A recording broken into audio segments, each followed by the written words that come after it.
Hello, hello, hello. It's Tando here from Cosmic Spark. It's your spiritual godmother. And today I thought I would talk to you about why I love astrology, why I choose astrology as something, as a hill to die on. Oh my God. Okay. I have had an interest in astrology honestly for as long as I can remember, but let's say since I was a teenager. And immediately I just identified with my sun sign. I am a Libra. I'm sure I look like one. I am also a Libra rising. I found that out much later on though. I love astrology because at first I identified with a tidbit, like a little section, And then being such an open person, I would start watching Libra horoscopes when I was a teenager. Now, at the time, I didn't realize that if you're going to watch a horoscope, you need to watch it by your rising sign. And seeing as my rising is also in Libra, it was always pretty accurate.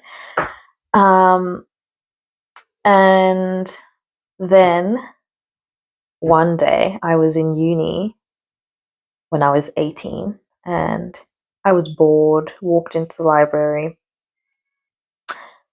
I was a big reader, voracious reader as a teenager, and decided to look up a book on astrology. And I didn't even read the whole thing. I was just there to kill time, probably in between things. And I opened this book, and it immediately opened with the history of astrology and how astrology was birthed and came from the Mesopotamian era / the Babylonian period or Babylonian. Oh, excuse me.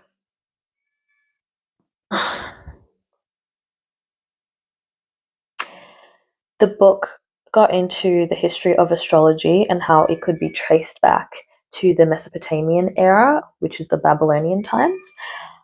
And I was immediately hooked. And then it sort of talked about how they charted the skies, I guess, and identified certain planets, identified constellations, and created this entire system. And that system has then been passed down, and then it's sort of diverged into different cultures and then into different versions of astrology: Hellenistic,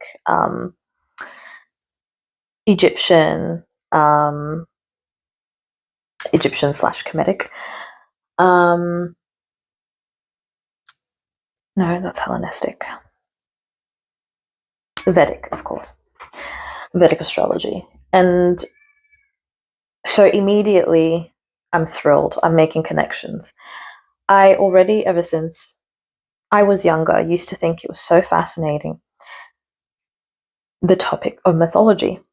And I think people who like mythology will love astrology. People who like pattern recognition will love astrology, right? So if you're a lover of mythology, then and you trace back the history of mermaids or dragons or whatnot, fae, and you realize that different cultures on different continents appeared to see or describe similar things. They would have their own name in their own language, but maybe if we looked at cave drawings or a collection of different texts, we found that the same ideas were replicated across culture or across cultures. And isn't it fascinating sometimes the distance between these people and them seeing the same thing? And then now that we're in modern era, we just talk about all these mythical things. And it's sort of like, how did we as a collective consciousness interact with this thing to bring it into life? Where did it originally come from? Could we have made it up? Are we so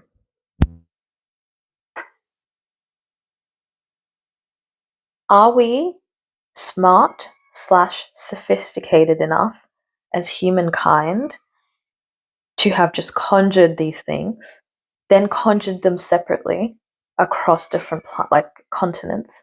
I know that people have traveled across continents for millennia. That's not the point. It's just interesting, right? And so that's the line of thinking that I already had going into my interest in astrology. And I found that that same concept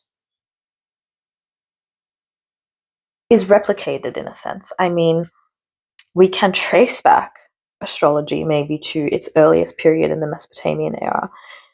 But how is it that from that one seed, all of these other equally useful, interesting, valuable types of astrology have branched off and been created according to the different mythologies of the cultures that have expanded upon, while also using mathematical equations?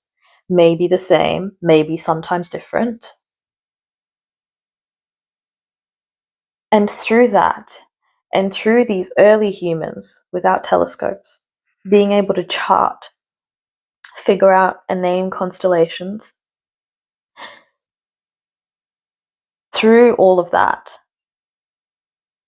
we now have this system that could, even if you just know your sun sign, give you strangely accurate information about yourself. When you think about it like that, it's like a big idea. Isn't that cool? Isn't that amazing? Random people back in the day were like, let's not only look at the stars, let's use calculations. And then how did they make associations? So once they figured out the planets, what made them go, okay, well, Saturn, we're going to conjoin with this god that we've made up or conjured or that we believe in, that we've given energy to by believing in them. And then we're attributing these attributes to it. They did all of that background work so that me in the 2000s can go online and ask what my week is going to be, or tells me about how people perceive me, or the issues that I've really actually struggled with in like a very deep and intrinsic way that relate to my astrological placements. Cool, fun, amazing.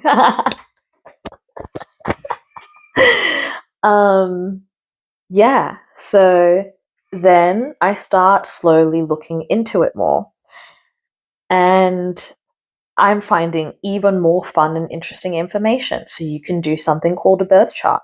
And through the birth chart, you could find even more information about yourself. Who doesn't want to learn more about themselves? Maybe some people, but most people want to hear about themselves. That's how I've gotten to doing astrology readings for people, because as soon as people know that you might be able to tell them about themselves, oh my God, the excitement. And absolutely fair enough. I'm not judging. I'm fine with that. I'll support it. I'll feed your delusions. I'll hype you up, sis. If you want a hype woman, I mean, you don't even need astrology for that. I'll be your hype woman. Ask any of my friends. I look at my friends and I'm like, why are you so beautiful? Why and how have the gods determined that I should be blessed with such beauty? What have I done to deserve this? and what can I do to keep it? That's the kind of friend I am. Oh my god. Yeah, let's hope. Never mind. This is how you get people to fall in love. I really need to chill. Okay. Astrology. Once you get into your birth chart, it's very rare to have any two birth charts be the exact same.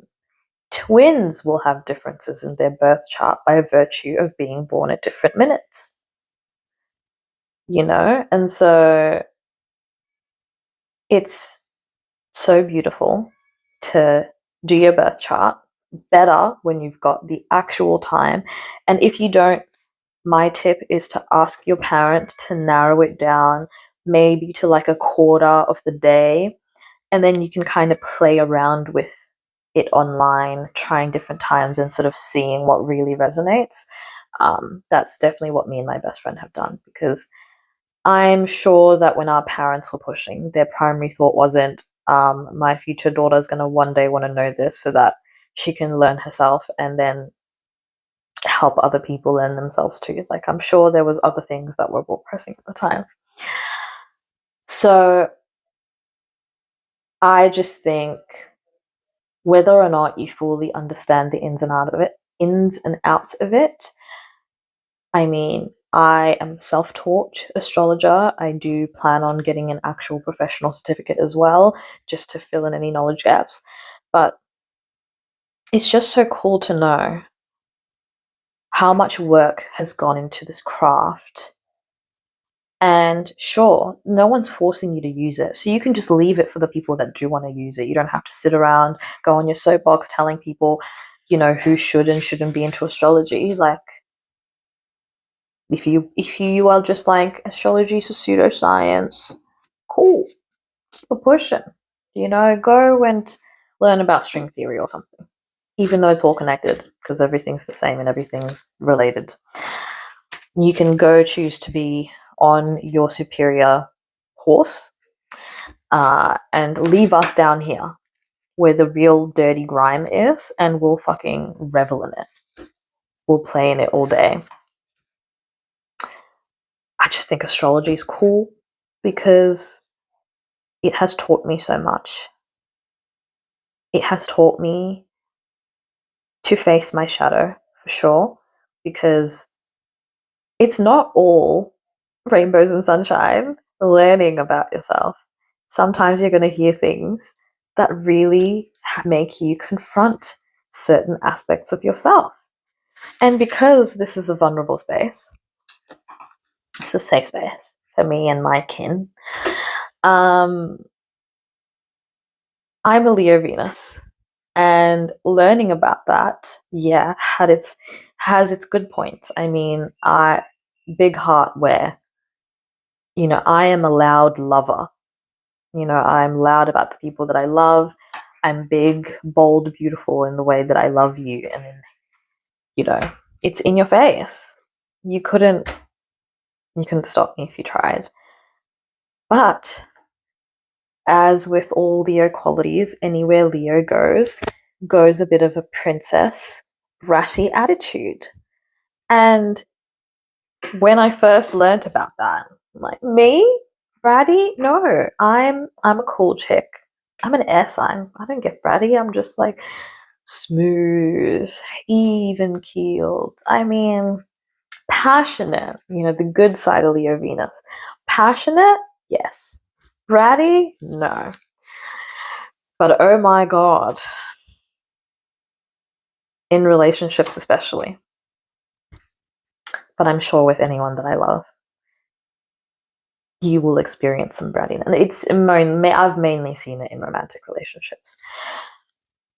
And it just has to be your thing, because it just is part of my personality. It is an aspect of me. I will want to wind you up, and I will try and start things, and I will be dramatic. oh, you've committed a transgression. So I'm not talking to you right now. And if you want to talk to me, you're gonna have to make me laugh, or you're gonna have to wear me down with your personality that I already love. But you gotta coax me. There's a bit of coaxing required. I'm perfectly fine saying that now because I know that I am that way, and I don't try and suppress aspects of myself. Because why should I? I'm not going to ask you to suppress. If you have an aspect of you that I don't like, I don't have to see you. I don't have to interact with you. And so I think it's really important for you to learn who you are in every aspect, especially because if there are things that you want to work on, it's easier to work on something that you can identify. It's easier to have names for things. Oh my God, if I even think about that, the way that astrology has given me useful language to describe states of mind, to describe an energy.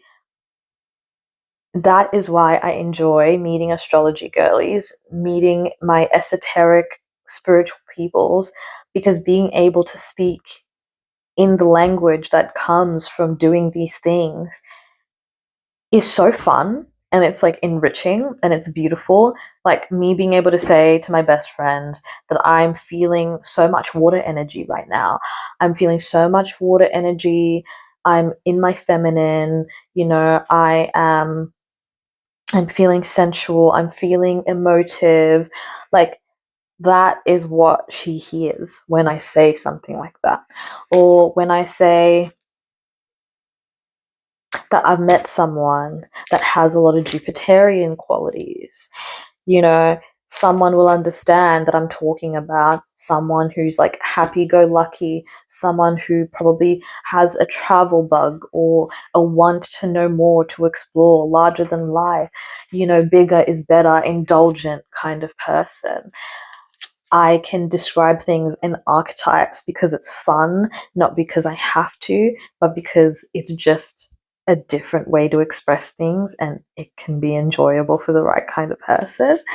Um, yeah, I mean, this is just like super off the cuff. I'm sure I'll make other videos on why I love astrology. We'll just call this my Why I Love Astrology Part 1. I hope that you've gotten something out of it.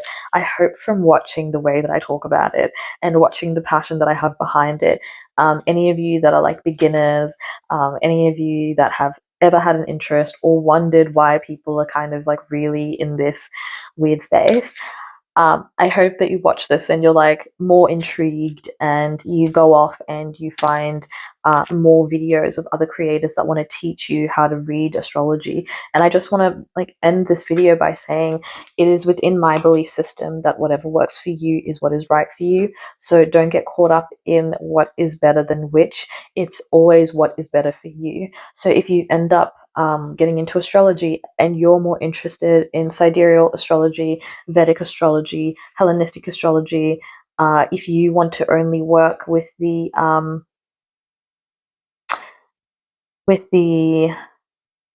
traditional planets and not any of the newer planets like Neptune and Pluto, that's totally up to you. Life is what you make it. All these rules are arbitrary. You just pick what works for you, what calls you, what is a vibrational match to you, and leave the rest for other people. Let's not try and police each other as to who does what, when, and where, because that is such a toxic way of thinking, and I will not have it. My chart ruler is in the 11th, okay? I am all about differences. I am all about standing out. You do you. You convince me that sidereal is something that I should even consider more, because right now it's not really for me. But you make your own video, and maybe one day I'll watch it and you will say the right thing at the right time, and I'll be like, I'm ready. I'm ready to delve into that and see what it can give me more than what I already have now. I hope you have a great day. I hope you enjoyed this video. I hope you come back again. Please like and subscribe. See you later.